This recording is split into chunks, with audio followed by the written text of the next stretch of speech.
On today's podcast, we have my incredible friend who is a ninja when it comes to paid media. And this episode is about the foundations that makes it work in the first place, like that makes it effective and makes it goes. And we're going to be recording a part 2 on all the strategies and tactics, but this foundation is required. We talk about how your intentional environment squashes your excuses and creates space for you to feel the best when you work.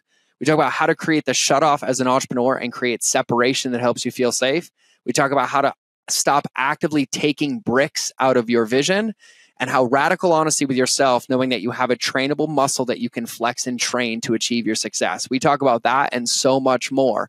And if you want an episode on principles of success, this is one of them. And this man has walked through it, has been there, has been in the lows of the lows, and lives in the highs of the highs, is absolutely crushing it. So get a pen, get a paper, and open up those ears, because this is what's incredible. So let's get into the show.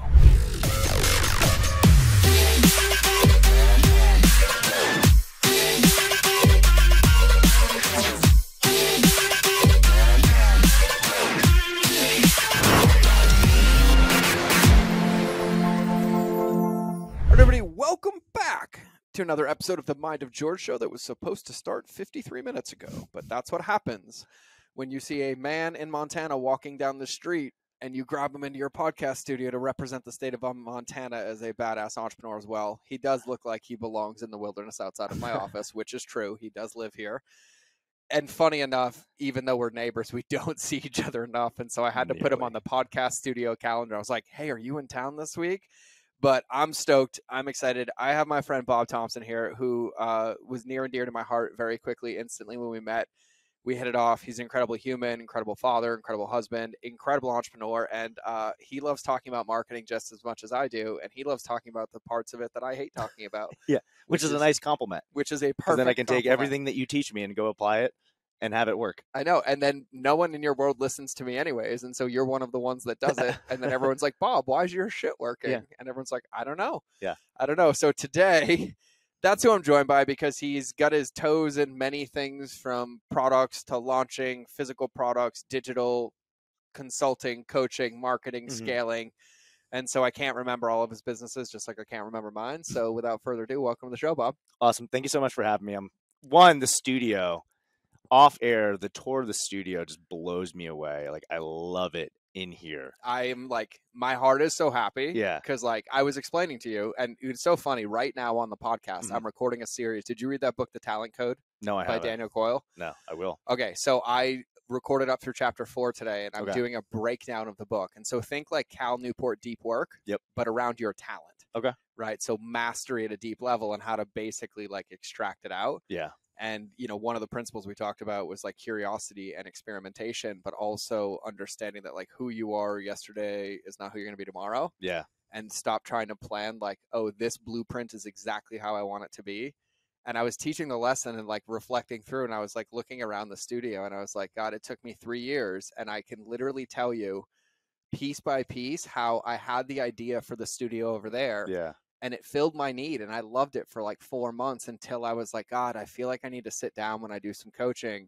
And so I put that desk over there, and then naturally I had my family photos on that wall, and people like, God, I love that. And so I just started doing like coaching calls, sitting down with my family. And then I stayed like that. And this whole area, this other 2,000 square feet was just storage space. That's all it was. Like I had guns everywhere, I had ammo everywhere, I had camera equipment, my event stuff.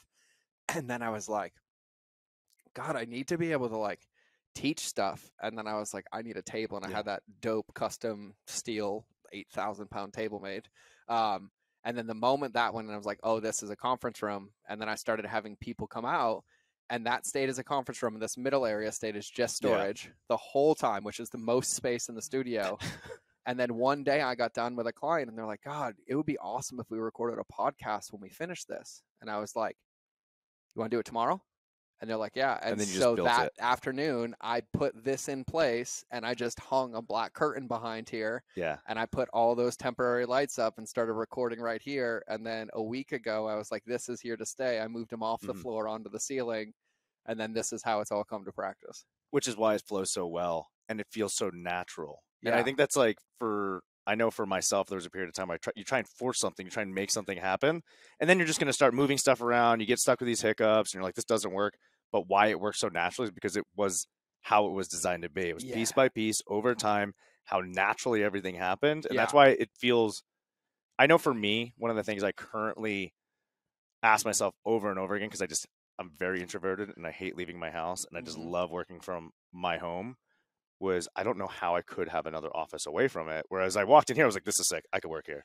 I So could be super productive that's here. why I did it, right? So like, it's so funny because like you and I, when we talk in conversations, like we go straight to like the root of life, like instantly. Like, just so you guys know, like when Bob and I met, who introduced us?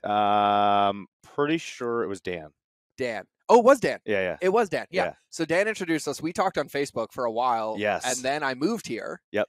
And then you had just moved here. Yeah. We moved here right around this, right like, around literally the same time.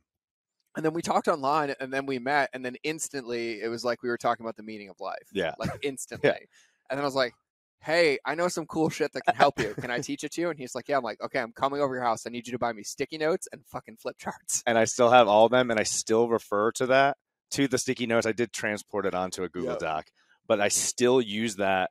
And I do ultimately like teach it to people. I'm like, hey, like, listen, I got this from George Bryant. You need the details on it. You're going to have to go to him. Yeah. And just so like high level, just so you guys know, that's how our relationship started. I came into his house and I bombed it, but it's funny because like, even in this conversation here, like I've been so bullish and obsessive about it because I'm like, every time I've ever tried to like design this blueprint or do it, I never follow through with it. And I've always been like a brick by brick. And every single time, every lesson we teach, every critical lesson, every paid media lesson, every customer journey lesson, they all share the same principle, which is like the faster you realize that it didn't work and then just swing again. Yeah.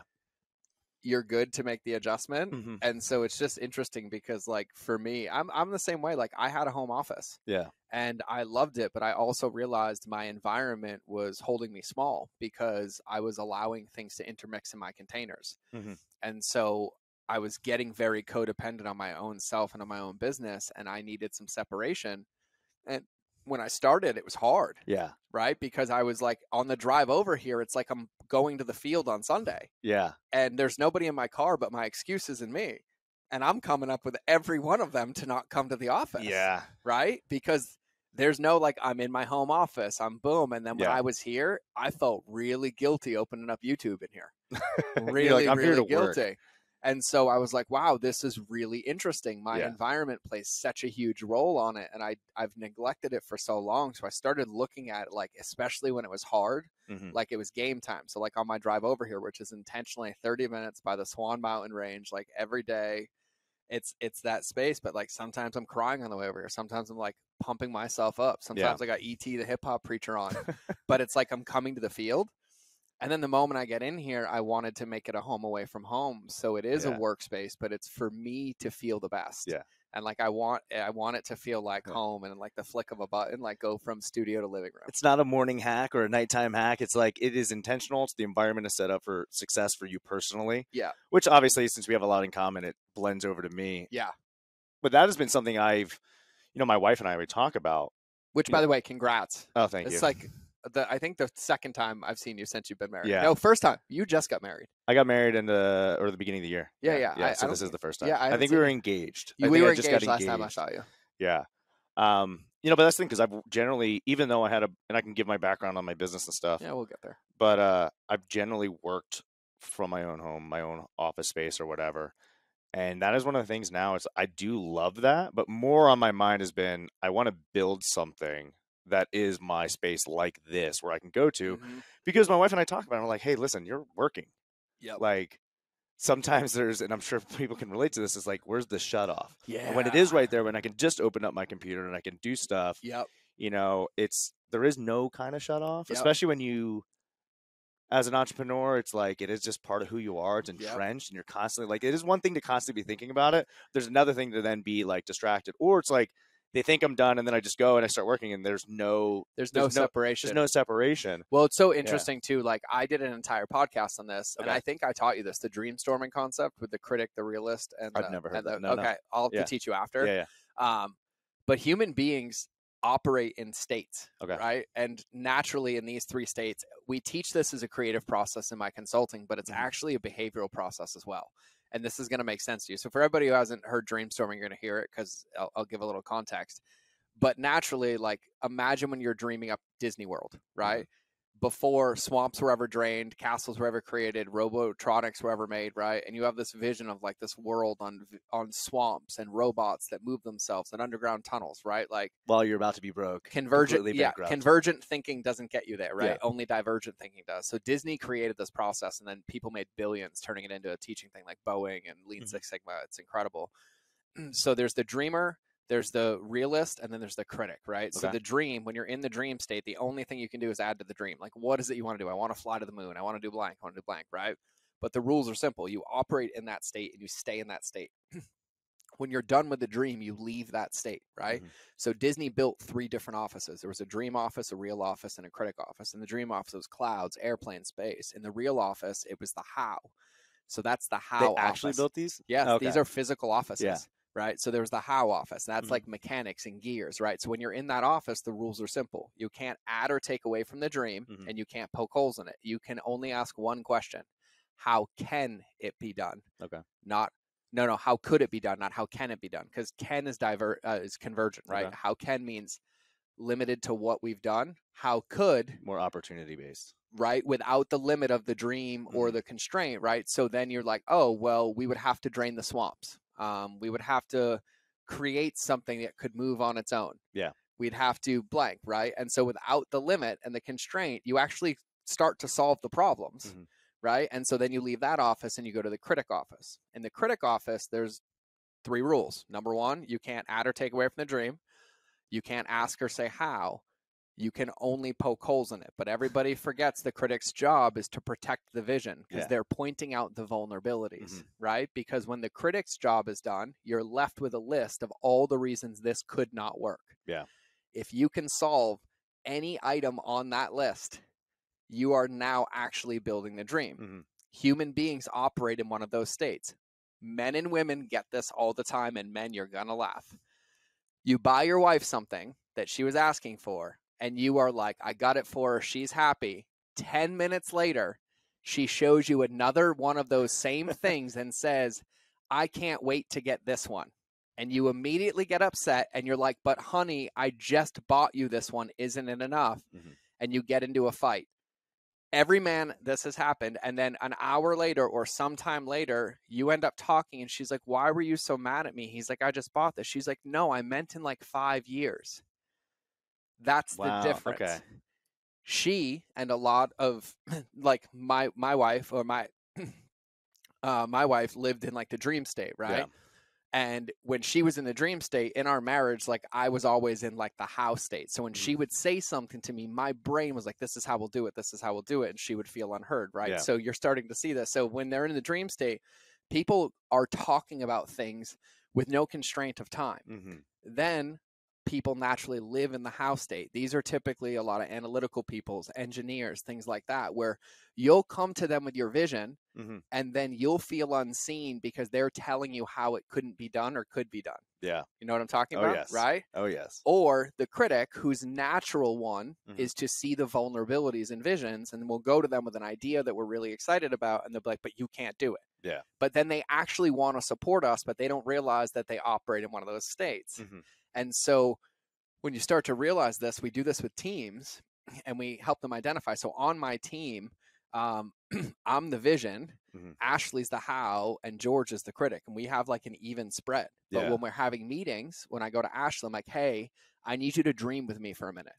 And she'll be like, oh. So you have to put them in the state so they understand where you're coming from. It's like, this is the whole role and the whole purpose of this right now. So the state changes, though, are the things that most people don't understand, is that when you're operating in an area, you're in that state. And if you don't pattern interrupt or change that state, you don't ever actually get on task. And when you get distracted, it takes 19 minutes for a human being to recover focus. 19 minutes to get back to the level of focus that you had, right? And so people just operate all day on default. Right? But if you think about when there's moments where you're like struggling for a minute, you stand up from your desk, you take a breath, you go listen to a song, you come back and you're super, super clear, right? And so I just don't think enough people give credence to their environment. Like we remember, like if you go back to books from 100 years ago, T. Harv Eker, Napoleon Hill, you are who you surround yourself with. That was before the internet. That was before music, movies, TV. Now you're only with the people you surround yourself with 5% of the time. Yeah. And you're surrounded by the rest of that environment 95% Which is all going to of the influence time, you and impact you. which nobody ever looks at. But it's the environment that's telling us how to think and how to feel no matter what we're doing. And it's the thing that's neglected. Yeah. And like, it's huge. It's huge. And I think for me, and I think you might get this too, like I always felt unqualified, like, and I'm like, oh, this, like, I don't know why I'm getting paid to do this. I still feel unqualified. Like, I don't know why I figured out what I figured out. Right. Yeah. I don't feel whatever qualified. Yeah. And in that whole process of like feeling underqualified, I think I took it like a hobby for so long, and then I took it personally. And it's the difference between being like a high school athlete and being a professional athlete. Like I was taking it so personally because it was like this hobby, and I was like, oh, I'll do it in my kitchen, I'll do it here, like it's on my laptop, it's boom. And I was like, no, like this is my livelihood. And the moment I started looking at it like it was a profession, like I had to start thinking of myself like I was a drafted athlete. Yeah. And then the moment I did that, I couldn't change it. I was stuck for years. And then I started playing with my environment. Yeah. And like the backgrounds on my phone, the music I listened to, like everything around me. And I started to realize without even realizing it, my behaviors had changed because I was just surrounded by like thousands of reminders every day without any of the poison to like make it worse. Yeah.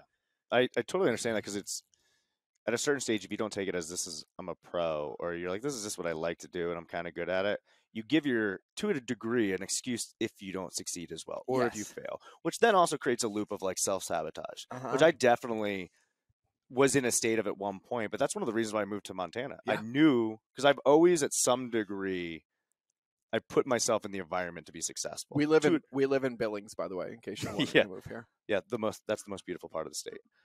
But that's actually the first place I did fly into when I came to Montana, and I did love it. I was like, oh yeah, I can see that though. I was like, I'm much more prefer this side of the state, but that did kind of start my infatuation with Montana in the West. But I did that when I first opened up my gyms, where I was just like, okay, I need to do this. I need to remove these people from my life. I need to do this in order to be successful. But then as I started getting levels where I was like, why is this happening? Who am I to get this? I did find myself creating opportunities where I wouldn't be as successful, or I would get in my own way, and then I had to deal with that spot. And that's when I brought myself to a new area just to like, get refocused. Well, here's the thing. Like somebody asked me the other day, and they're like, all right, you've been doing this for a long time. You've been on thousands and thousands of podcasts. Like if you could like really, really like summarize it down. And I'm like, okay, I've been thinking about this one a lot. And it really boils down to the entire game is just having the mindset of being professional, irregardless of your skills. Yeah. Like if you look at Tom Brady, when he didn't get drafted that day, he already, irregardless of skill set, just believed it was possible for him to be a world champion. Not that he was ever there, but that he could actively pursue it. Yeah. And it's so funny because you know my life personally. And where I am and things that happen. And like, I'm like, oh yeah, like probably like some of the biggest atomic bombs ever. And I'm the happiest I've ever been. Yes. The lightest I've ever been. You know me personally. Yeah. And you're even like, your energy is nice now. You're like, I loved it before. The energy was still good. Yeah. But it's a freeing kind of energy that you're putting out there. Because you have an aura that takes up a room. Yeah. And it's like, whether it's good or bad. And now it's usually, anytime I've ever met you, it's always been great. For sure. But it's definitely more like there is that layer of happiness that just exudes off. Yeah. And what's interesting though is like I've been really reflecting on it. And I've been like, everybody's been asking, like on Instagram, we polled everybody and we're like, all right, we have a year of content. We're doing events. What's the one thing you want me to talk about? Mindset. And I'm like, fuck. Yeah. All right.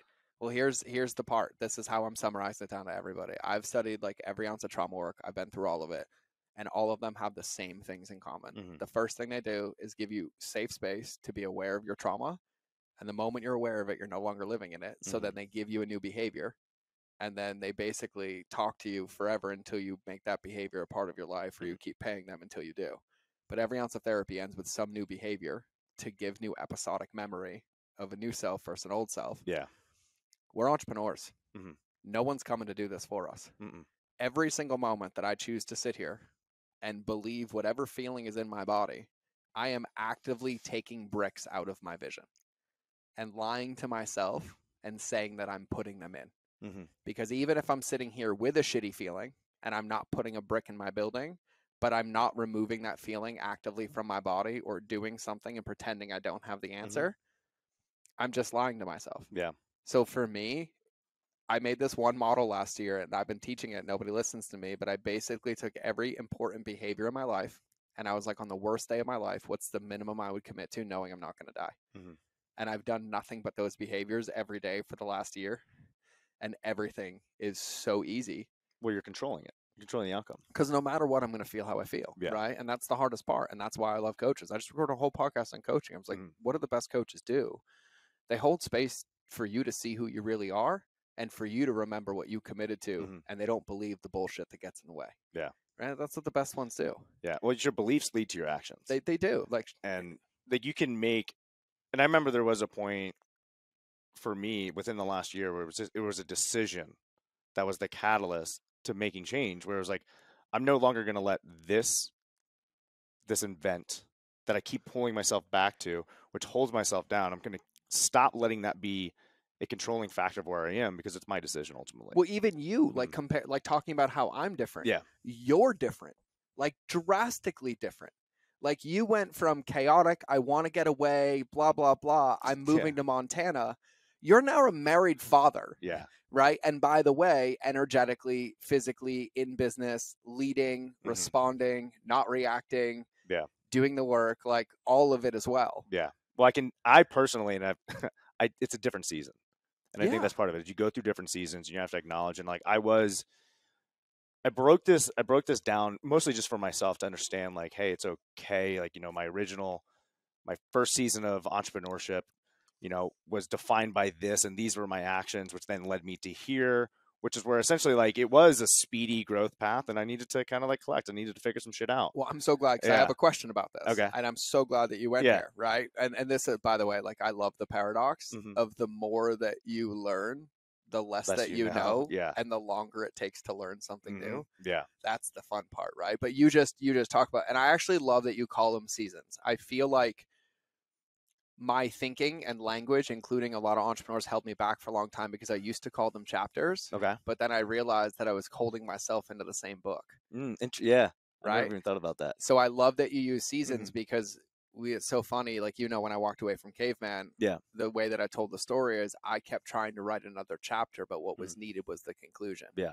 And I love the seasonal approach. Right. And so hearing you say that, I think that's something for me that I've learned through experience, both through pain, but also now through experience, where like in the very beginning, and let's take it, and I'm going to completely generalize us, but dudes that look like us, that operate like us, that think like us, that are entrepreneurs like us, tend to come from this, oh yeah, tell us we can't have it and we'll show you, and we're going to go get it mentality, right? So in the very beginning, we tend to excel massively fast, learn, and then get really ahead of ourselves, get really bloated because we haven't been kicked in the nuts yet, right? Yep.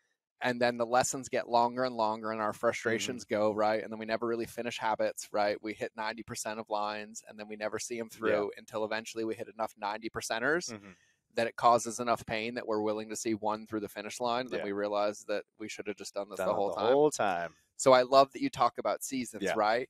How have you developed a relationship with that to not take it personally, right? Like, because when you say season, what I hear you saying is like, I'm looking at myself like I'm an athlete, right? Like, hey, great season. You did this. You came in third, right? We wanted to win the Super Bowl, but that's something that you learn over time. Yeah. How do you look at that now? How do you approach that? Like, how do you think about that relationship with yourself? Yeah. So that's a very interesting question. And I think part of my season of exploration was me really figuring out about myself. Yeah. What causes me to do certain things? Why do I think certain ways? Why do I have some sort of things limiting myself or holding myself back?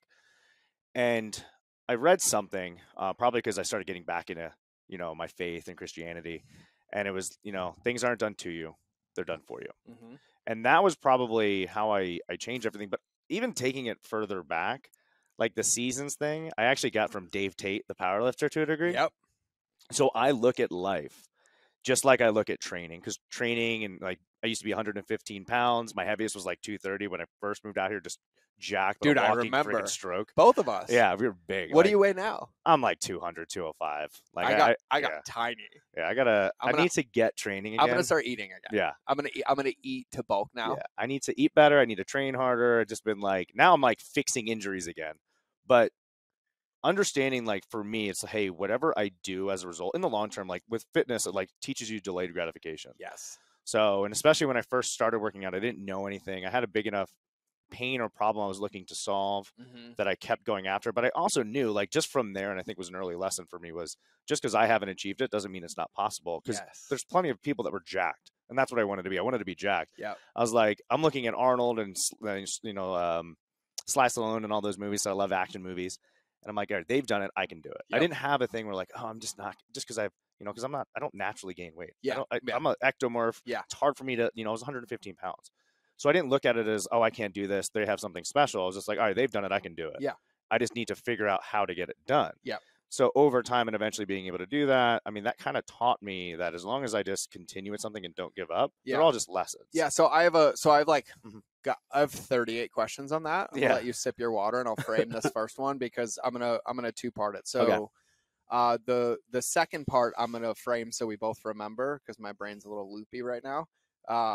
That's because you're like my fucking friend and I could do this with you all day. And we can also just that's part of the ADD, just going all over the place. But this is how we talk. And I'm like, oh, but we're also on a podcast. Okay, cool.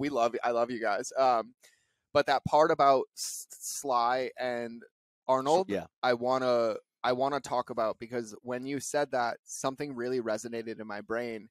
And I don't know if you said it on purpose, but you were like, they've shown that it's possible, even if it's going to look different for you. And like, when I think one of the most powerful things is like, when you see things like that is like just to crack the door that it's possible, but what it looks like for you is going to look different than what it looks like for them. Yes. But I hear you say this and I hear all the parallels between training and consistency and the focus, especially when you don't feel like it, which is why you're successful. Right. But I also think like just understanding that it's about like measuring your progress, right? Like it's not like you didn't go from 115, right, as an ectomorph to then 230. Yeah. Right? Like you went from 115 to 120 and then 125 and then you get stuck. You get past and you go down a little bit. Right. And so I hear you talk about it like it's so simple, right? And it is on paper, right? So that's that part I'm framing. So the first part is though, you said like when you got back into your faith, right? Yeah. There had to have been a point when you were in massive pain where you were away from your faith, you were away from your behaviors, and you were in the shit before you recognized you were in the shit. Yeah. Right? You recognized you were in the shit, and I'm not assuming that you picked up a Bible that day. No. Like instantaneously. Still not super good with reading the Bible. But I want to know what I'm really curious about is that zone of doubt. Yeah. That gap where you're like, okay, all this is broken. This is not fucking working. Yeah. Right? And you're not all the way back in your faith yet. Like, what was that process like for you? Like, how did you start to develop? Like, okay, like I'm unhappy, but I'm also like can't beat myself up here. Yeah, I mean, I think that's an interest. I'm trying to figure out how I could like break it down. Because I'm trying to correlate in your life too, because I know you've had a few of these, and I know moving to Montana was a catalyst. Yeah. So you've probably had a few of them. Yeah. And I'm curious because what it sounds like is that like I may be leading you a little bit, but what it sounds like and what I'm hearing is that almost at every point where something has gotten hard or challenging, you've somehow come to the realization either through pain or through something that it wasn't working. And then in that process, created some changes. And it sounds like environmental design was one big one. Yeah. You typically either changed careers or changed focuses of energy, but after you went back to like baseline behaviors. Yes. So it sounds like you found this awareness, then you like, so I'm just trying to figure out what your process was like. Cause for me, it was hard. Trying to figure out, and I'm not going to say it's easy because even going back to like the weight, like that length of time was 15 plus years. Yes. So, and then, with business, I've been in business for myself for over a decade. But there is at some point in time, and it started probably earlier, being that like I was an artist growing up. Yeah. That, and I was my biggest, critic and stuff like that. I just have I guess maybe a higher level of self-awareness to a degree. Doesn't mean that I always understand it. It takes me a while sometimes to figure some shit out that people pointed out to me. Yep. I have to then come to the conclusion. But, even within my relationship, when I met my now wife, when I met her, I was like, this person is different. Yep. I can tell, like, this is amazing. Now I think I was 32 at the time. And I've met her. She's amazing. Yeah, she's a phenomenal human being. And when I met her, but I was like, okay, so clearly I'm 32 and no relationship has worked. Yes. So there's only one common denominator in those relationships, and that's me. Yes. So if I haven't been able to have a successful relationship, is it the other person or is it me? Yes. Because they were all great people that I dated. So I was like, all right, I'm the issue. Why am I the issue? What's happening? What's causing me to hold myself back or prevent myself? And I want this relationship. It was very cognizant. I want this relationship to be successful. I see a future with this individual. So then I just took a look, and that's where I started going down like certain things, such as like looking at the psychology of why we make decisions. Yep. Which was, I guess, kind of prior because you need that for in business. Yep. But also the big thing was, attachment theory. Yes. Like, okay, so what impacts relationships? I'd look at attachment theory and I go, oh, okay. And I see all the other correlations. But so for me, it's just an awareness of there's only, like you said earlier, there's nobody coming to save us. The only person that can change your situation is yourself. When I first started business, there was somewhat of an imaginary chip on my shoulder where I told myself people didn't want me to be successful and I wanted to prove them all wrong. Yeah. So like, even though I look back, I'm like, I actually don't think that was the case. No. At all. No. Like people, like especially my family and stuff, like they were very encouraging. So I tell myself that, but I realize that anytime, I've made some sort of significant change, the only person that is going to change that is myself. Yeah. There's nobody that can live my life. There's nobody that can make my decisions. There's nobody that can do the actions for me. But it's probably just from the beginning, like just from probably being an artist as a young kid, just having that level of awareness. So I realized why I was leading you. I'm at a point now where like I've just been reflecting for the last 7 years. So I break everything down in models now. Yeah. Just to translate it. So I love this because it's nice hearing it from you and then hearing it through another lens to like articulate it out, because the first thing is like you have to have an awareness. And I love that you got to the fact of like, okay, there's a common denominator here, right? And I think that's the most important part, right? And for people wondering, go read the book Extreme Ownership by Jocko.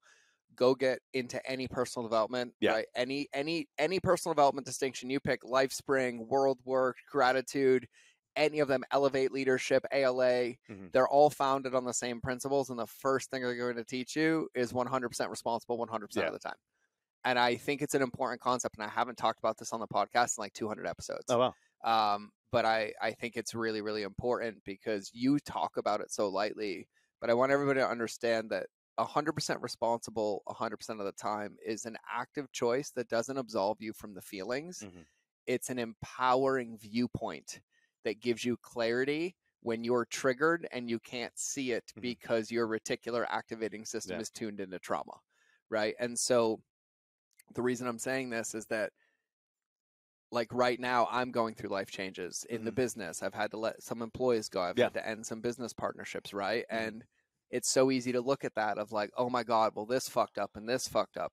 But the thing is the bed's already made. Yeah. And so if all I do now is look at everything that was broken in the bed and obsess about it, I'm not going to see all the things that worked and then ask, hey, how could I mitigate those things in the future? Yeah. Right. And so the reason I say this is I struggled for years because I would have these awarenesses, right? And I'm like, okay, my relationships keep breaking, right? I keep repeating the same behavior. I keep doing this, boom. And I'd bring the awareness up, right? And then I'd even have the new behaviors. But because I would look at it like I did it all bad and wrong, or that I was only getting the feedback because I was a bad boy or anything, none of the behaviors ever stuck simply because I was looking at it like everything was happening to me. And you were just stuck in it. And I was just stuck in it. And I didn't realize that the behaviors couldn't stick until I chose to see it differently. And then now it's like I can see so clearly. I'm like, oh my God. No one in my life has ever yelled at me because they hated me. They yelled at me because they loved me and what I said or did upset them. Yeah. Like, and it required me being able to look in. And when I hear you speak so reflectively from a place of like self-love and self-acceptance. And I hear that, but I also know as a man, that's an active choice. It's not something that just exists there. It's something you choose moment to moment. And I do think too, like, I've been fortunate where I was raised in a family that had unconditional love. Yeah. And it makes a huge difference where I was raised, because I got kicked out of high school. Yeah. I was constantly in trouble, and I still would have my parents supporting me and having my back. So I was raised in a place where I realized that I could say what was on my mind and I wouldn't be ridiculed. I wouldn't be in trouble. So I personally have grown never fearing that if I do something or give somebody feedback, that it's going to come up and blow up on me. So that's amazing. I have zero, and I'm also like that kind of person that I love to solve things. Yeah. So I'm like, I'd rather just get it out of the way to move on. But one of the things as you were speaking that really, I heard a model from, actually he's a former professional hockey player. Now he like teaches companies, but it was like his model was you acknowledge Yep. the past negative experience. Yep. You acknowledge it. You can allow yourself to sit in for 3 to 5 minutes. Yep. And then it's what's the future positive outcome that you're looking for, and then Yep. what are the future positive actions you have Yep. to do, or the current positive actions you have to do. Yep. So it's not a bad thing that it happened, because things again go back to, they're not done to you, they're done for you. It's a lesson that you need to learn. Yes. So that you can then apply, and then there's no problem making mistakes or even failing. Is hopefully it's just not constant and repetitive. So if I can learn it and then go apply it, but it's like, cool, man, this shitty situation happened. I get it. Kind of sucks. Well, it's done. I can't change it. So what's the point of focusing on it? Because I have no control over that. I have control over my future and the actions that I do. And I think, that's the part. So for me, that's what, and I think I'm so bullish on this for now. Mm-hmm.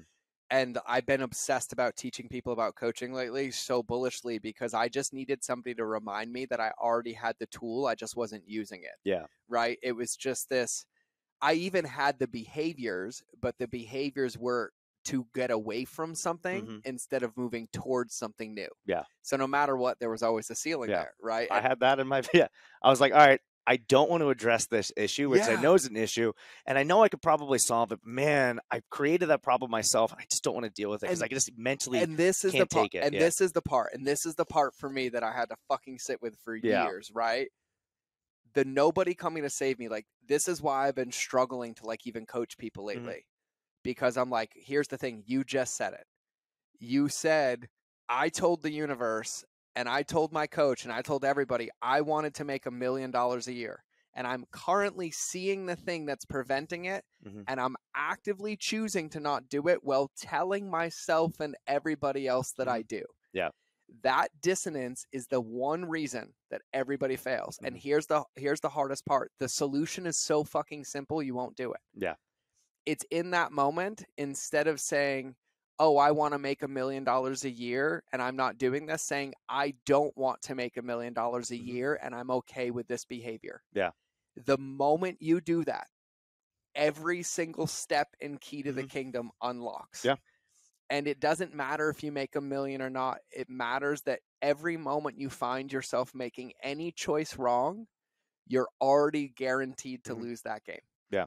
And that was the biggest part for me. It was just that little bit where, like, even in like some of my toughest of times when I'm fighting with Lindsay or something's coming up and it was always around money, it was the moments that were always the catalyst when I was like, I don't want to fucking do it anymore. Yeah. No, I'm fucking done. And I'm done coaching. And I swear to God, this happened fucking when I met you. Yeah.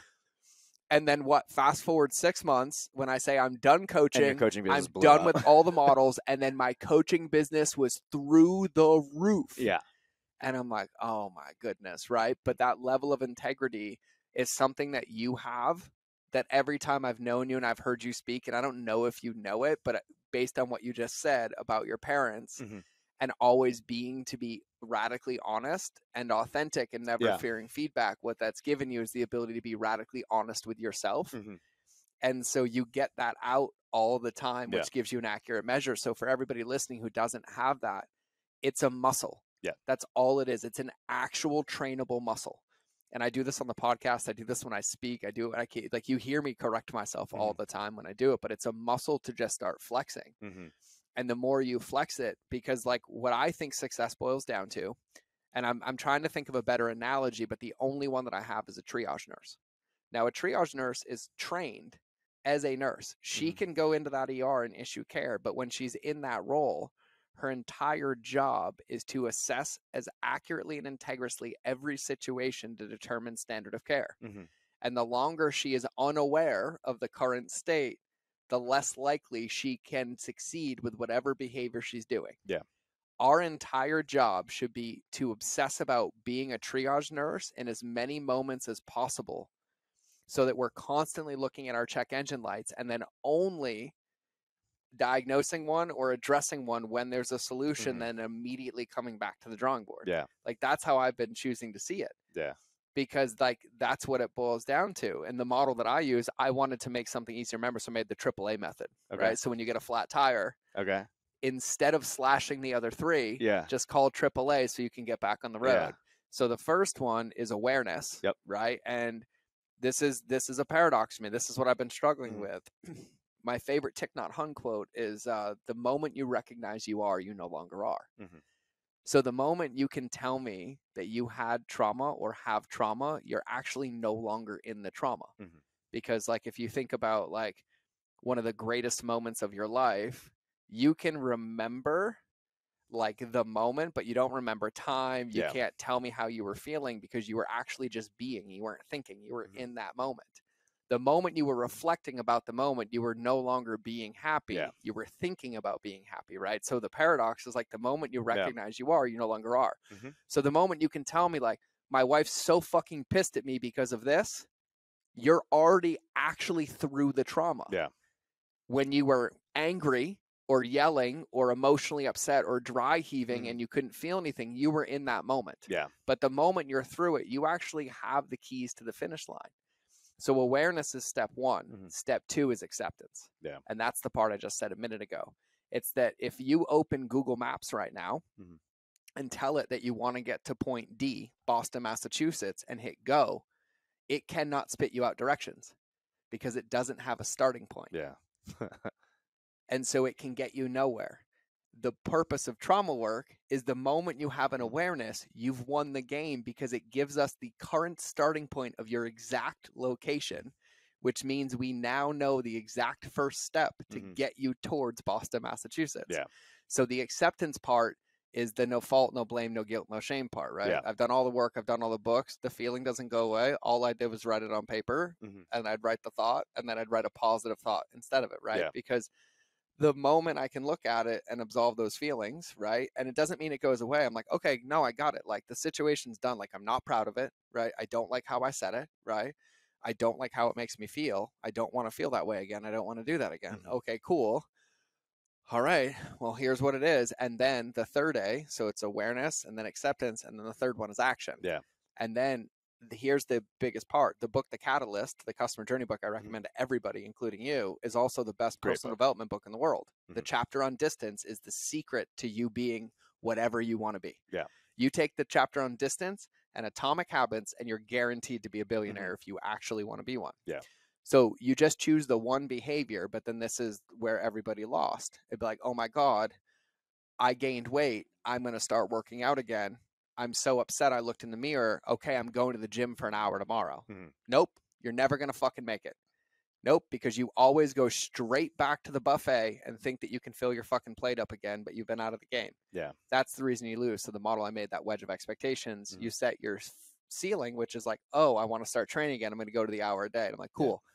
On the worst day of your life, when you walk out of your house, your dog gets run over by a car, your wife leaves you, you go bankrupt, and you lose everything, but you realize you don't want to die in that moment, so you have to protect your progress. On that day, what's the minimum you can commit to? And they're like, a 10-minute walk outside. The way to get through trauma and growth is to only ever commit to the floor. So I call that the floor. And so once you have the awareness, then you accept it. You just pick the first bite. And then you only commit to the bite. And that is actually a new neural pathway that creates a new episodic memory based on a future state, which cracks the door. So the next time that trauma comes up or that trigger comes up, even if that walk or that floor isn't default, it will be the first thought. And after about 7 to 10 days of consistency, or those amount of times, that trigger will eventually become a subconscious behavior that then starts to recognize more of them and preemptively removes the trigger. And so earlier when you were talking about this, I don't get to talk about this with many people, but you coach a lot of people as well. But earlier, when you were talking, and like I was listening to, and I'm talking about like episodic memory and these like little bite-sized pieces. the biggest part is like that little bit of chunk, and it's just reconditioning of behavior, right? Because I'm gonna say, like, now I will tell you, if you ever find yourself doing nothing but aware you're doing nothing, you've won the game. Yeah. Because in that moment you get to choose that next bite. But you have to be really integrous, because that next bite, only you can take it, right? And it doesn't matter if you take it. It matters that you're integrous with whether you take it or not, and why you're taking it or not taking it, right? And it's just this consistency of like, okay, bite, bite, bite. And that's the piece that I lost for so long, was just not getting back to that little bite over and over, and then having people in my life, coaches in my life, or an environment in my life that when I would come to them, they would believe my story rather than remember my commitment. Yeah. Right. And like, that's the hardest part. Everyone's like, well, you have coaches. I'm like, yeah, I fucking hate them. Yeah. Because I called them like, what are you calling for me to remind you what you already know? Yeah. And I'm like, uh-huh. Yeah. But that's the pattern interrupt I need, right? That's the, oh, thank you. Right. You said something that did remind me of when I started making a switch, and I had an acknowledgement of the behaviors that we're doing were not aligned with the identity that I wanted to have. And that's the big thing. It's the identity that I'm creating, that I believe myself to be, and that I want to put out to others as well. But I do remember, because I was at a group, I was at an event, my business was just booming. I had already had my 8 locations, just absolutely crushing it. We had just started a franchise, and the conversations were not about business growth. Hey, how did I start from 1,000 square feet to this? I was at the time known for partying. So there was that disconnect. I was like, wait, is this what I want to be known for? As this person that just parties and gets super messed up, or is like hungover, or like, but I've actually done something pretty amazing that's helped a lot of people. And that's not even what I get to talk about. Like, that's not the identity I want to have. Like, this no longer is suiting me to be, and once I acknowledge that, like, if you sit in that, and to acknowledge it, and to be like, oh, cool, I'm going to continue doing that. It's like, people just can't live in that state. No. That's really, and that's where it has to be. I was talking to this with some of our clients earlier, whereas if you just talk to somebody who's fitness, and I can't remember who I heard this from, but you have to help them understand how bad their situation is as a result of the actions that they're taking. Well, and the science of this, for everybody listening, a human being, and this is from Jonah Berger as well, requires a perceived gain or benefit of 3.1 times greater than their current situation to even open them up to change. Which, if you think about in extreme circumstances, means that somebody will willingly get punched in the face 10 times a week unless they can see that it will get reduced to only once a week, or else they will not change the behavior. Blows your mind. Poof. Right. But then you can see it so clearly, like, around us. Right. And like, the thing that I realized too is that when I would get stuck, I would also get overwhelmed, because I would then realize I had all these new behaviors. Right. But then I'd go back into life and I didn't know where to put them. Or there wasn't space for them. And that's where I had to reread Atomic Habits about 30 times. And then I realized, I've actually never read that book. Are you kidding me? Never read. Everybody says you should read it, so I just don't read it. So by the way, I'm very contrarian by nature. By the way, when I was at Bob's house with those sticky notes, that book was on the list of required reading. I did go down the Jonah Berger trap, though. But here's the thing: I have to use the movable middle on him too, because he will read it after this podcast. Yes. I guarantee. I just got called out, so now I have to. And so, but with it, right? Like, if you in the book, it's about habit stacking, right? So, like, thinking about how easy it is right now, if you already have a fitness habit and you want to remember to take your supplements, just put them in your gym bag. Right. That's habit stacking, right? But what ends up happening, and you talk about this so fluently, but I want everybody to hear this, when you get to a point where you identify that, like, oh, I'm not currently aligned with this person anymore. That doesn't mean that you go into your closet, throw out $20,000 of your wardrobe, go to the store, buy 20,000 new collars, and turn out as a different human tomorrow. That means that you realize the outfit you're wearing today, you no longer like. So tomorrow, you're going to put on a different outfit, and then you're going to see how that feels, and you're going to start adjusting piece by piece by piece, right? So with Atomic Habits, so what I was realizing is that I would have all these things that were working, but then I would have a ton of shit that was broken, right? And I would focus on all the broken stuff. I'm like, all right, I got to do this, I got to do this, I got to do this. I would come back into the business or back into my life, and I would replace the behaviors that were working with all the new behaviors that were supposedly going to fix it. Yeah. Well, then breaking everything else in the process. Yeah. So what I've started to do, and I'm really like bullish on this with my clients now, is like when we recognize, like, let's say we triage the situation and I find 80 holes. Yeah. Then I'm like, okay, what's your day look like right now? Yeah. And then I don't change any behavior. They are allowed to pick one hole and add it on top of a daily behavior until it is no longer a hole or the behavior is changed until they get to the next one. Yeah. That's atomic habits and building momentum and habit stacking. What you have so eloquently in like the bodybuilding language and the structure language is like, hey, it took me 15 years to go from 115 pounds to 230 pounds. Everybody loves the story, but you measured it in pounds. Yeah. And your measurement window was progress. Yes. Right. Well, it's understanding if I have this goal, what are the process, like, you know, early on was like the process goals that I'm going to do to get there. Yep. And falling in love with that journey and understanding you can get off that journey and that's okay, but then I got to bring it back. And one of the things that I think a lot of people make the mistake of when they take a look at it, and if you really dissect something, you can find a million problems.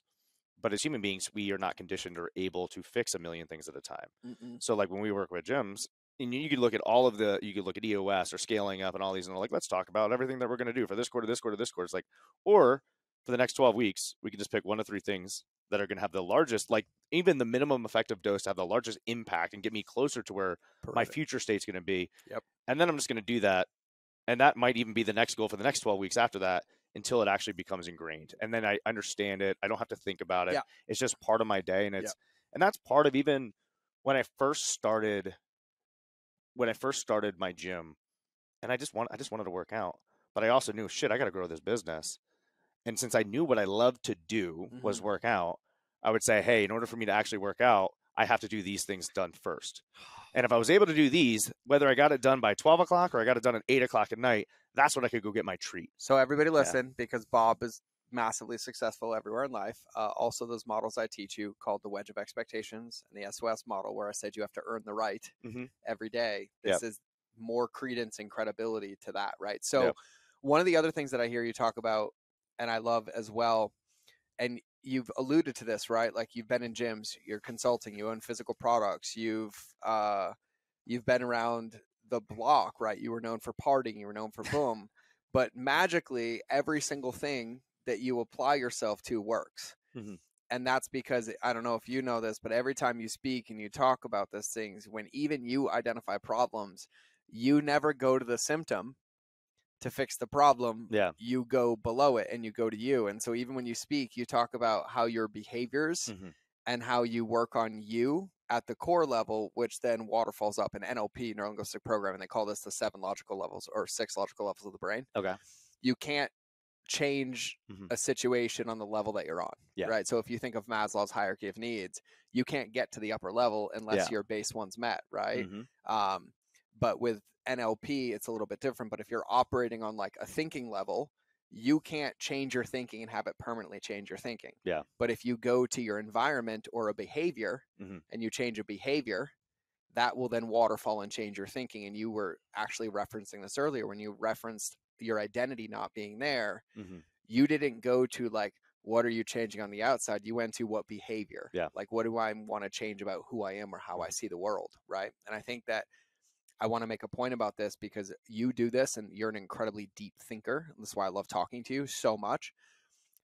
But what you do when you speak is you speak in a way that creates an idea or a possibility, right? And lets people kind of fill it in.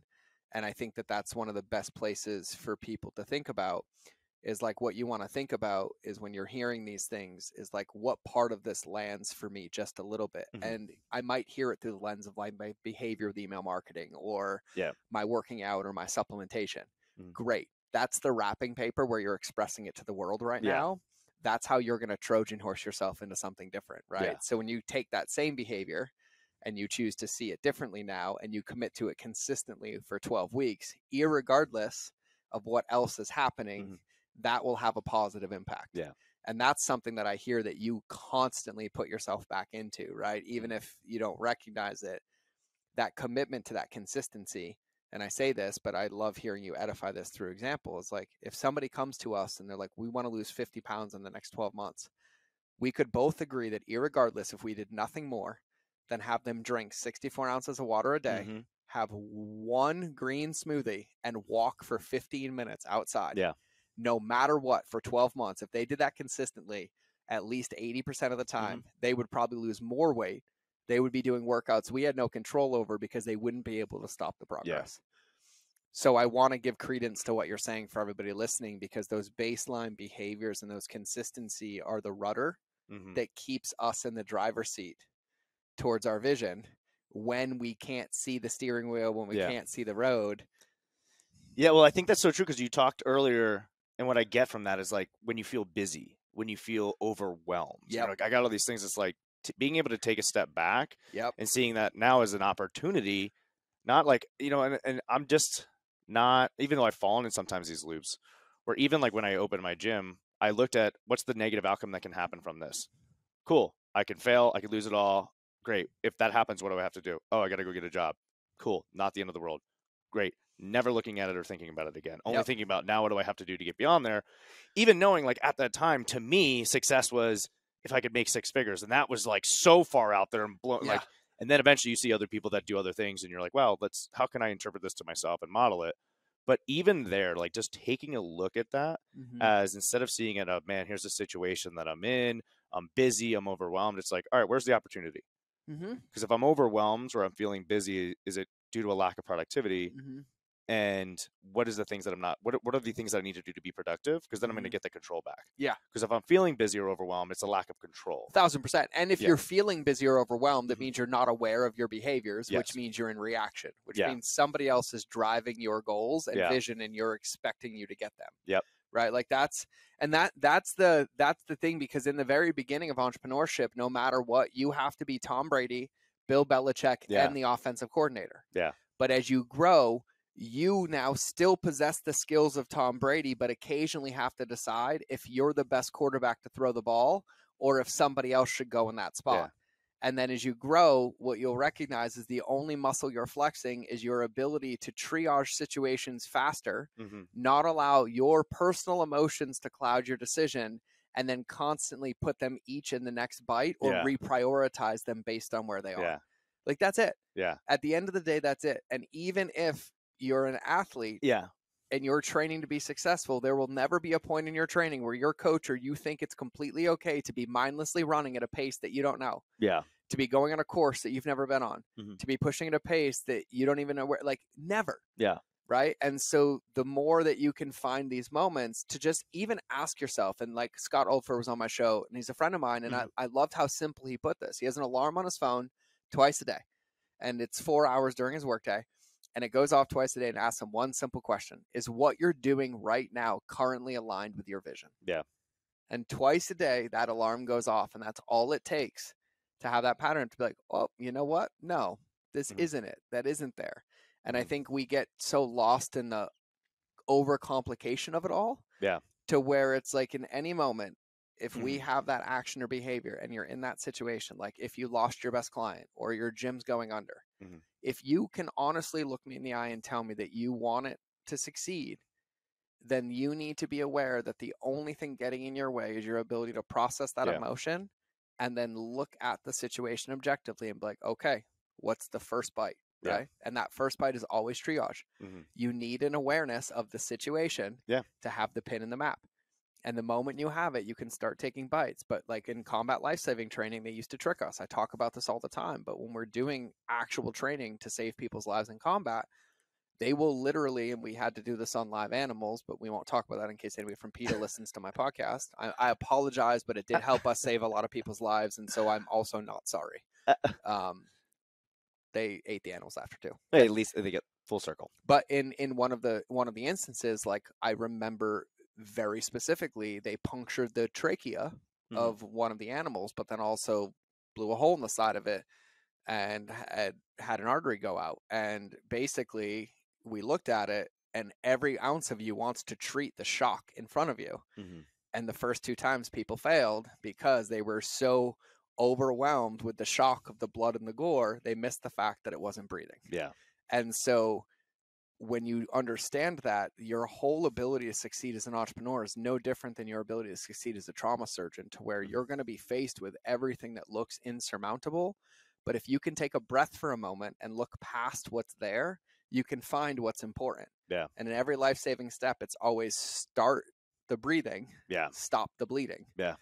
But when you're met with that after a car accident, boom, the first thing you see is the bleeding. And the moment you believe that's the problem, you lose the ability to save that person's life. And your business, your life, your relationship with yourself is no different.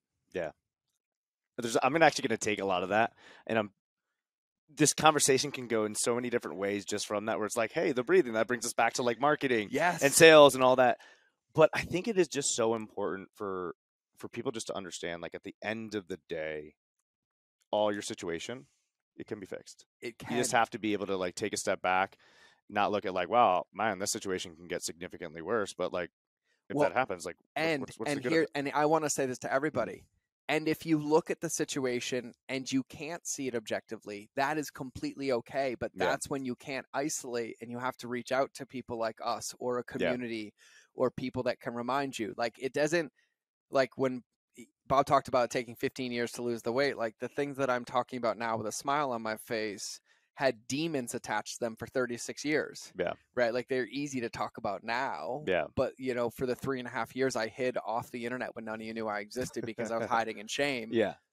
I'm telling you now to learn. And like, if you feel that way, you don't have to feel bad and wrong that you can't see it like this. But that means if you're aware of that and you can't see it, you already have the next bite. Yeah. And that's to find a community or somebody who supports you, or can see that or help you navigate that. Yeah.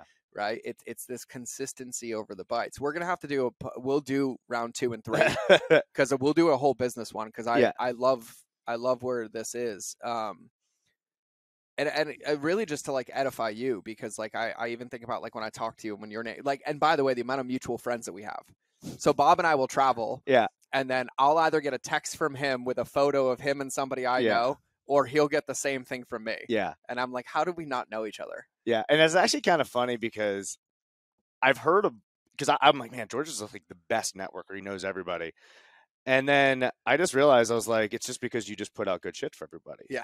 Like when we first met, it wasn't, what can I get from you? It was, what can I give you? And I think that like just that kind of just approach just has allowed you to have this network that just continues to grow. Yeah. But that is funny because like last time I was traveling, you're like, how do you know this person? Yeah. I know this person too. Like, let's get together, dude. We literally live up the street. I know. So let's get together. I know. But you know, I think that and it just comes down to, like, I know for me, one of the things you said earlier, that I can't impact how people think about me. I can't do anything about that. The only thing since I got started has always just been an attempt to get to self-mastery. Yep. And whatever I'm doing, I just want to be really good at it. But understanding, in order to get good, I'm going to screw up a ton. Yeah. I'm going to make mistakes. How you get good.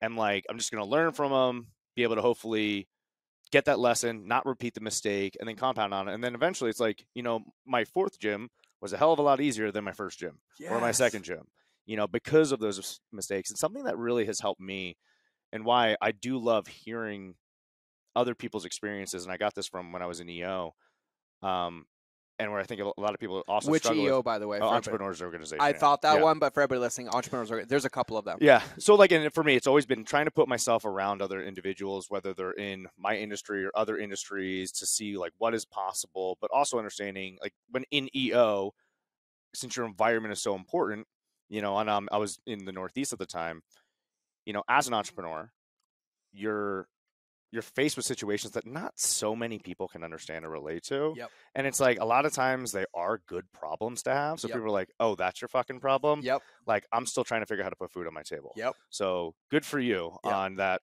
fact that your profit dipped a little bit, or you have this opportunity to make a ton more or whatever. So I joined Entrepreneurs Organization just to be in a network of like-minded individuals local to me, but in different organizations. Yep. Because at that point, now I was looking for, how do I get, you know, previously I had an amazing mentor that helped me see what was truly possible. Like, it just blew my mind, my belief, my mindset shattered. And then, you know, I wanted to get to the next level. I was like, well, I need to find people from outside. I know that essentially business is unique and everything. Like, businesses can be unique in who you're serving and your model, but the same stuff is all the same. or the business is all the same. And in EO, one of the things I really love in entrepreneurs organization is you're not allowed to tell people anything. You can only share your experiences because that's truly how people learn. Yep. So like, hey, I've run into this situation. Some people are just going to be, hey, you should do this, you should do this, you should do this. It's like, well, natural reaction is like, no, you don't tell me what to do. Especially like I'm a contrarian. I think if you're an entrepreneur, you have that kind of. By the way, the book like, The Catalyst, that's the chapter on reactance. Oh, okay. Just so everybody knows what that is. That's what's taught in customer journey. Yeah. That's the chapter on reactance. Yeah.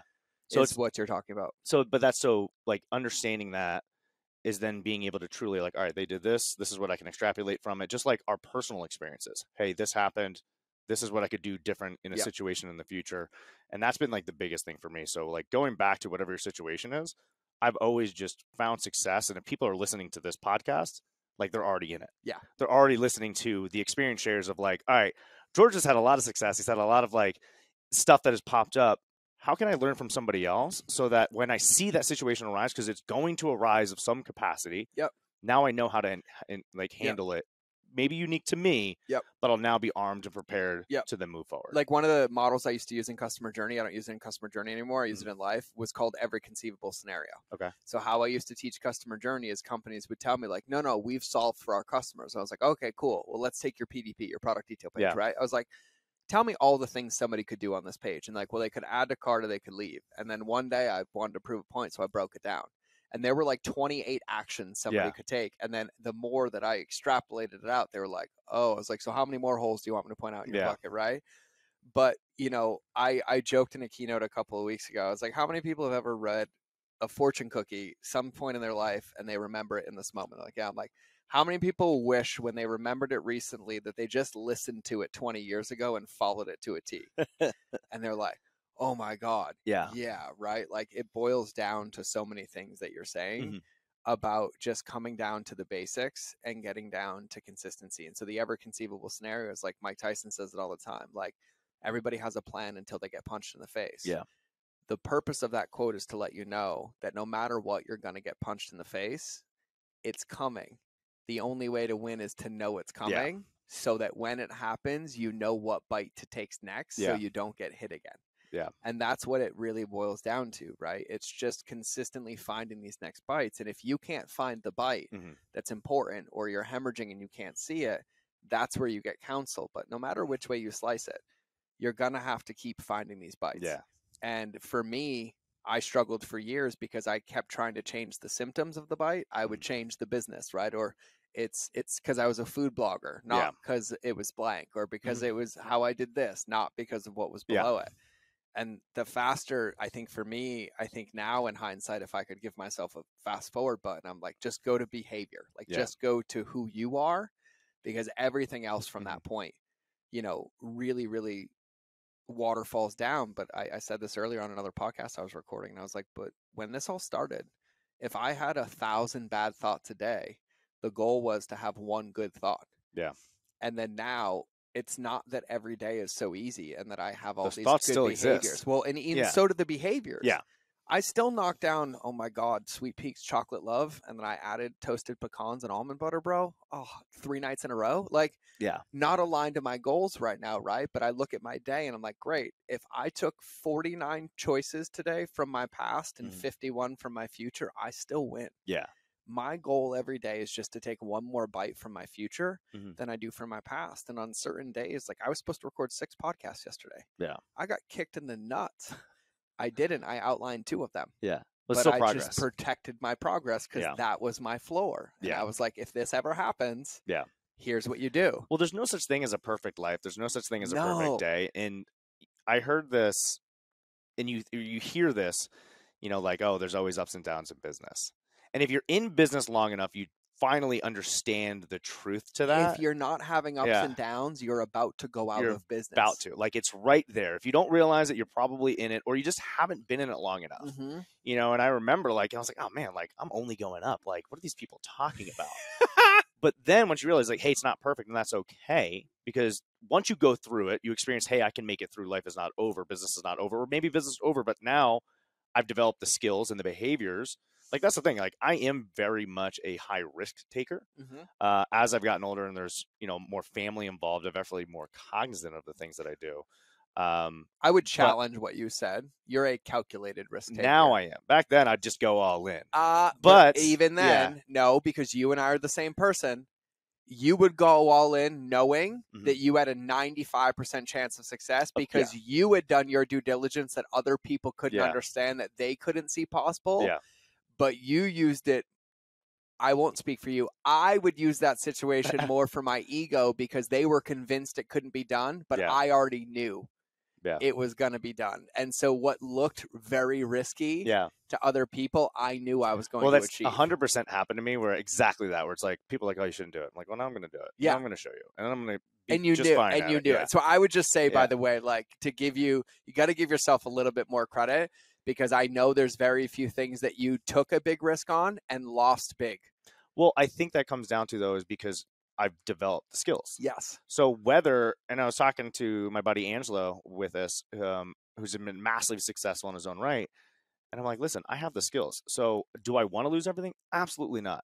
If I lost everything, would I be worried? No, because I know that the skills that I have can go into multiple different industries and I'll be able to rebuild. Oh, and you know what's funny? I couldn't remember my point earlier. That reminded me. Yeah. That's what I was talking about, because that is what you win at with that attitude of gratitude. Because remember earlier, you're like, oh my God, I can't wait to get to 6 figures.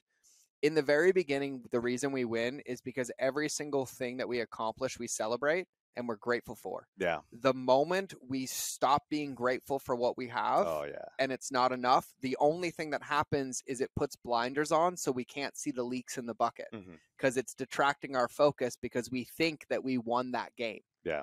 And the moment you think that you won that game, the oxygen stops getting put into it, and then the hole that's created can't be full by the new thing, and you end up chasing the behavior, right? And this is why every company, like when I design entrepreneurs' success, I use a Christmas tree, right? And literally, I can tell you the rungs of the tree. It's literally the first rung is their first 6 figures, right? The first sales down here is 6 figures. It's $500,000. It's $1 million. It's 2.5, 5, 10, 25, 50, 100, 250, 500 billion.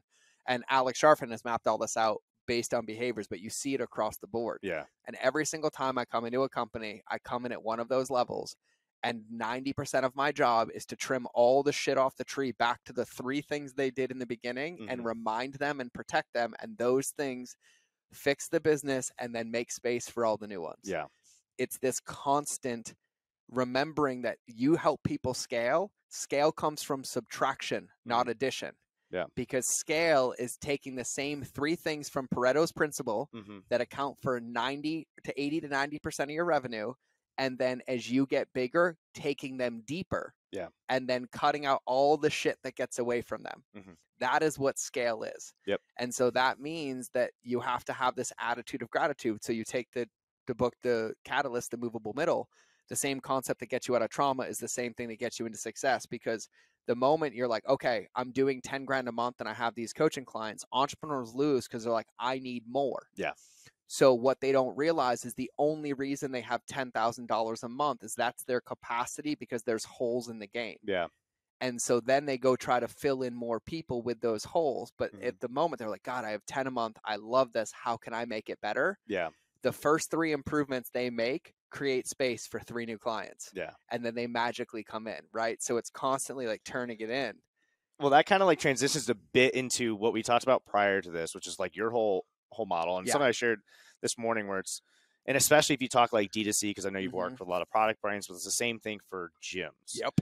But a shift in focus, especially this we do in consulting, it's not about how many more new clients can I get. It's how can I continue to get my current clients to have success so they stay with me for life. Yep. So your revenue, which is awesome, revenue is going to be in your acquisition. Yep. But in the retention is the profit. Yep. And more people you keep, the better results they get. It just like works on a cycle. And it even brings you, if you're doing sales meetings and stuff like that, it brings a better you or better sales team into that. Where they're like, listen, like we're here to help you, not sell you. And you're going to continue to grow. But like for us in business, like how we always teach people and how I've always scaled, because you get to a level and you're like, why is all my energy going here? This isn't actually serving me. Like when I was growing my gyms, I started an online personal training business. Like, what am I doing?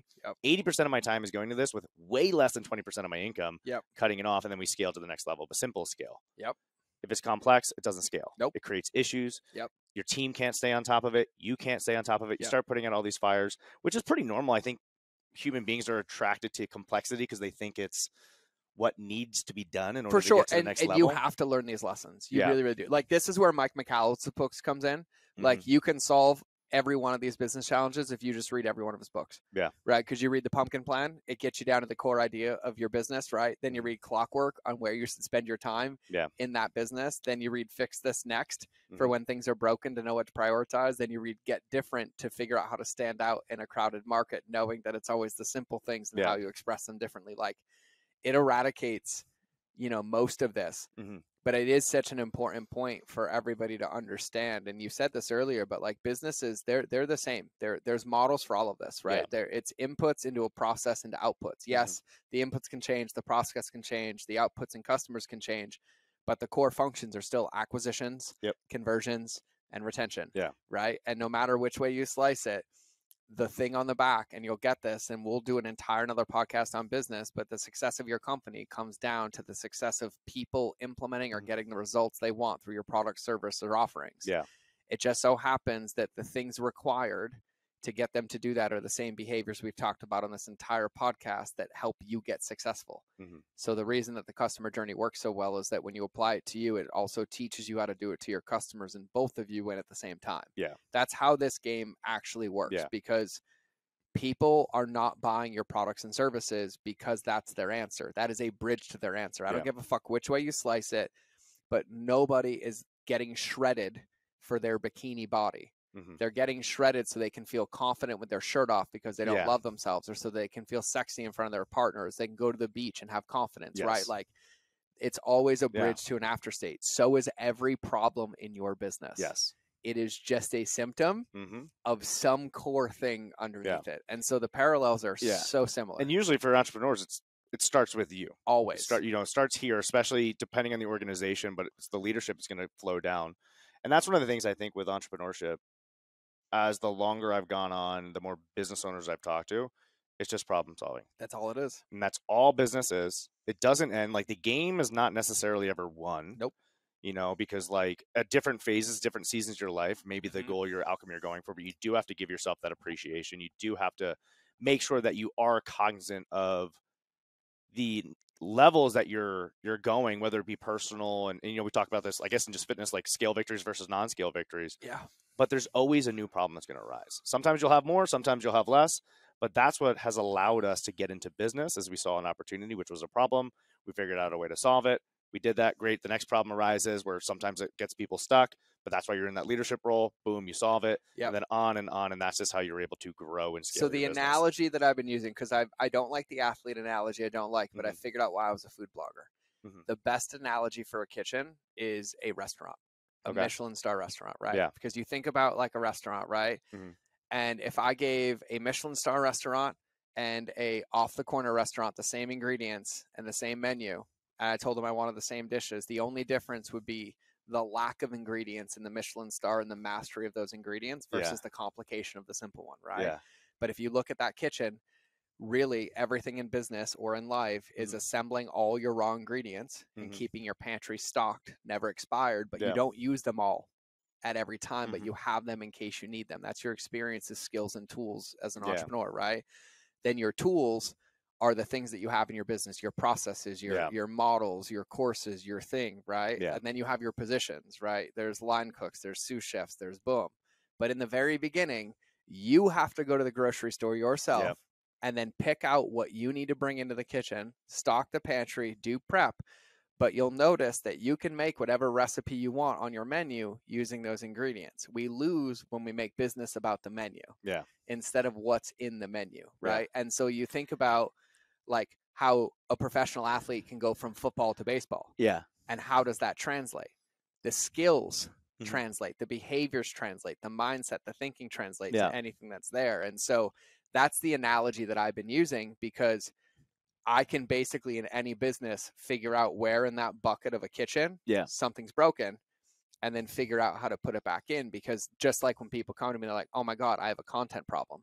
I'm like, if you can tell me the 3 topics you talk about, you'll never have a content problem again. Right? You give me your avatar, a 1-minute description of them, and you tell me you talk about mindset, marketing, and business, I will map you out 75 years of content, right? It's never about the ingredients, but we lose because we literally look at the menu and we're like, oh, nobody ordered that. I guess I have to go to the grocery store. Yeah. Instead of going into the pantry of everything that you already have and stocked into your kitchen. We always look out instead of looking in the building that we've built. I think it's actually super funny that you went to the Michelin star restaurant. Uh-huh. Because anytime I think of business, I think one of the best businesses ever, which is McDonald's. And then right now, if we think about restaurants, Chick-fil-A. For sure. I mean, if you look at, because one of the first books I ever read was E-Myth Revisited, which has set my beliefs around business, especially making sure it's simple, making sure it's repeatable. If I got hit by a bus, somebody would understand how to do it. So having that, but it's not also like if you look at McDonald's menus, there's not a lot of stuff. They got really good at just a few items. The same thing with Chick-fil-A. And then also those items that can go in a lot of different things. So I think the restaurant is, I just think it's hilarious that you went super high end and I was like, yo, Mickey D's. Well, no, here's the thing. Well, in my example, that's the reference. Mickey D's is not a restaurant. They're a real estate company. Well, that's true. So I'm making the same comparison. Because they're using their ingredients as a fast food restaurant, and everybody's convinced they're the most successful company in the world as a fast food chain because they sell fast food, but they don't. They are the largest fast food real estate owner. They own all the property, then lease it back. Then they get licensed from the food, and then that's how they expanded globally to get everywhere. So it's actually the whole same point, because I could take those same burgers and then go up the street and have it called Hop Dottie in Austin and charge $28 for a different experience, right? And then Chick-fil-A, simplicity at scale, but then their model is efficiency and consistency, right? And so they went on time and quality, right? And then you have like the Chipotles, right? And so they're all the same thing. And I just think when you recognize that, I think you win the game when you realize that, like, okay, we agreed to play a sport. Entrepreneurship's a sport. There's a playbook for every book, every model, everything that you could do. And there's the thing, the only difference that you have is you have all the same ingredients. You have all the same tools. You have the same building and the same staff requirements. The only thing that you can do to make it unique is your unique expression of how you use the ingredients, craft them into the world, or how you put them on the menu. And to think that it's anything different, I think guarantees that you lose the game. Because, well, you'll lose it for a period of time until you figure that out. And you're like, all right, let me just go back to the drawing board. I tried doing this, which it just doesn't work. I know. And like I do think, interestingly, going back to kind of what separates you from your competition, if every single business has the same ingredient list, so to speak, especially since you're huge on customer experience, that's one of the things that I've noticed more and more, especially in Montana. Like Montana, the customer experience sucks. It's horrible. It's so bad. We could own this valley if I was bored. And that's one of the things that, especially we go to gyms, is one of the best ways to win. One of the best ways. I mean, if at the end of the day, what are you competing on? So you can avoid being stuck in this price trap. But it's the experience you give your clients. Exactly. And that starts from the minute they see your initial advertisement to then going through the whole funnel, blah, blah, blah. 1000%. But like, that's one of the things that, of all those examples that you just used, stuck out to me was the experience that you get. Like, they're all good at it. You get a repeated experience at every single one. And it doesn't matter where you're at. I've never been to the one in Texas, but like, if I go to Mickey D's anywhere, if I go to Chick-fil-A anywhere, if I go to Chipotle, maybe a little inconsistent. That's why I've had some issues, but I know what I'm getting. The number one reason a customer journey exists and the success of it is boiled down to consistency and congruency, because it's the only thing we can control, because no customer journey is linear. So what most people don't realize is that if you experienced me one way in a keynote and then I spoke differently on my podcast, that is an inconsistent and incongruent touch point, which is actually an anti-marketing machine. The reason I preach consistency and congruency so much during marketing teaching is because it's the only thing that you can control in a non-controllable world. And so the more consistent and congruent you are, the more endowment people build, because the social triggers create pattern recognition until they realize it's the same. And then they feel safe and get endowed in. And so that's why consistency and congruency matters, which is why we'll go back to a restaurant that we've had good experiences with because the food was horrible. Right. There's all these like different patterns and things that happen. It's mind blowing. Well, with that too, it's like a person doesn't make a decision to buy until they feel relief and safety. 1,000%. Even if we think about Maslow's hierarchy of needs, but that's exactly it. I feel safe because I trust this individual Yep. because they are congruent across everywhere whether I've seen their ads, I've talked to them or Yep. been through this, like I get it. This Yep. is what they're about. I know the experience that I'm about to get into. Yep. One of the big things I also really learned from you, and I take into a lot of the stuff, especially when we were messing with the greens product, was especially throughout the customer journey. And what we're really trying to do when it comes to client success and client services is it's not to do it for the client, to get them success and then they don't learn, but it's to help them own that journey that they're on. Yep. And that's been the biggest thing. And I look back to some of the stuff I did in the gyms that I did just not quite knowing. Yeah. But I want my customer, especially in a service-based business, to then take the ownership of where they are in that. So they are determining their outcome. Yep. And that's kind of like goes back to a lot of our conversation as we realize that, hey, the actions that I take, this is what's going to happen. If I'm not getting to where I want to be, what are the things that I'm doing that's pushing me away from that? That's what we want to do with our customers. And that's how we're going to get them to where they need so to be. Here's the secret to tie this whole podcast together. Right. The reason people struggle with customer journey and they have to call me to do it is because the whole podcast before that point is the answers and the things that you need to do to be able to see why your customers aren't succeeding with the products. Yeah. They have the same struggles that you have. Yeah. But you don't see them because you don't look at yours from a lens of like, oh, what can I improve? What can I do better? So then when you look at the product, all you see is the product, not their behaviors that are getting in the way of your success. Yeah. So the reason when like companies come in here and like I map out their customer journey, they call me 30 days later. They're like, dude, my whole life is different. It's because they had to change their behaviors to implement the customer journey that we taught them because they had to put themselves in the bucket of those customers empathetically. And so then they started looking and they're like, oh, this is the Trojan horse. I'm like, I can get you either way. Because if we go through yours, then those are the same behaviors that we give to the customers. Right. And so understand, like to wrap the customer journey, the success of your life, your business, your customers' lives, and your customers' business is 80% context and only 20% content. Right. It's never the workouts. It's always going to be strength, deadlift, and bench press. It's how they're prescribed in a way that you can do them. It's no different for your habits and behaviors or no different than your customers, but you have to see the game for what it is. Yeah. It's the structure of the game that determines its success. Very rarely is it what content is in the middle of it. Agree. I love that. Yeah, dude. That's it. Well, so I'm going to bow this one because we'll do a part 2 and we'll do all business. Right. We'll do paid media, customer journey. Because we talked about the like you even alluded to it, like consistent group, like, oh, we can hit that. Oh yeah, the zone of doubt. That's what he just talked about. Yep. Okay, we'll hit that, and then we'll add the paid media. So we'll do part 2. Yeah. And we'll put it on the books before you leave. Love it. Yeah. So actually, and then in part 2, because I enjoyed this way more than your whole story, and I'm glad I didn't even ask.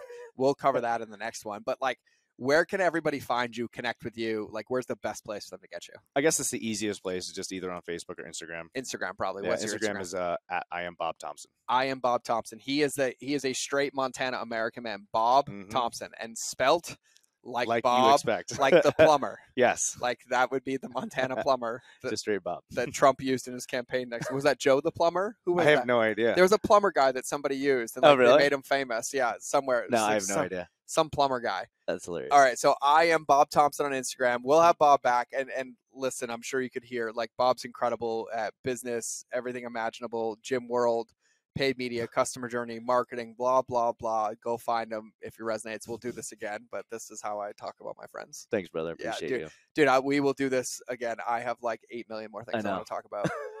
Rob's coming on Monday. Oh no shit, really? That's gonna be a good one. And so we haven't seen each other in like 3 weeks. So we're texting and he's like, we got to put it in the calendar. I'm like, all right, we'll do a 3-hour podcast. We'll catch up on the show. And so like we're both in town Monday and then we both leave Tuesday. You are always out of town. I know. That is the one thing is I do not like to leave Montana. I'm working on it right now. The goal is me not to leave. You can see that you built it so you don't have to now. Yes. Yeah. And by the way, this is an open home for you. I built this so my friends can use it. And I'm going to take you up on that. And so like I prefer the company and I'm like, okay, everybody come over here. But we will we'll definitely do a round 2. Yep. I'll probably force Bob to come to our event because it's here in November, so he won't have an option. So we'll see, but I'll give him an option. But if he says yes, I'll tell you guys about it. Sounds good. And then I'll make him sit at a round table and answer all your questions. Love it. Yeah, that's what we do to our friends. Yep. So, all right, we got to go. Thanks, brother. I appreciate you guys. Have a beautiful day. Remember that relationships always beat algorithms. I'll either catch you in the next episode. You'll see me in your hairballs. Either way, I am Bob Thompson. We're out. Thank you.